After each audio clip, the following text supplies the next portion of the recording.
It is a constitutional right, your right to vote. But what if you don't head to the polls and your vote is automatically counted as a no vote? That's what could happen with certain initiatives if Proposition 105 passes in November. Tess Raffles is here with a closer look at this measure. Well, Patty, Prop 105 is the so-called Majority Rules Amendment. Its goal to prevent the passage of future initiatives increasing taxes or spending unless it's approved by the majority of registered voters. But opponents say Prop 105 is misleading. It is not only unfair, it is wrong. The Voters of Arizona Committee launched its No on Prop 105 campaign this morning in front of the state capitol. Prop 105 says all measures that raise state taxes or fees or government spending can only become law if approved by a majority of registered voters and not just a majority of voters casting ballots. It says that people who don't bother to get up off of their couch to vote are non-voters and are counted as automatic no votes. That's just wrong to count people who don't vote, and it's not fair. Bottom line, if you don't vote, your vote would be counted as a no.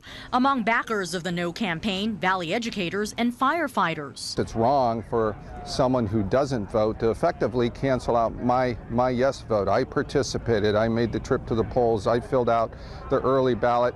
I did the research to make a conscious decision. Supporters of Prop 105, like Steve Voeller of the Arizona Free Enterprise Club, say we need the measure to pass because the budget process has been hijacked by big money special interest groups. And the effect of that is we have this huge budget shortfall, yet the legislature lacks the ability and the tools to go in and balance the budget. Voeller says Prop 105 would create a tougher threshold for such groups to pass tax and spending hikes. So it doesn't affect referrals out of the legislature. It doesn't affect a city, county, or other local efforts. Just statewide, interest group driven, and only on tax increases and spending increases. Under current law, any measure that gets the support of at least half of the voters is approved.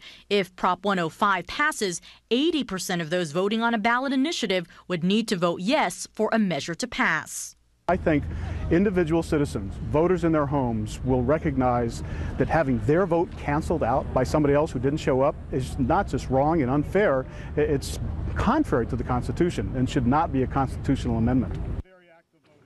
So what do you think about Proposition 105? We want to hear from you, so log on to azfamily.com and let us know what you think. 8 propositions in all, Patty, will be on the ballot when Arizonans head to the polls this November. Tess Raffles, 3TV, The Place with more news. Thanks very much for that, Tess.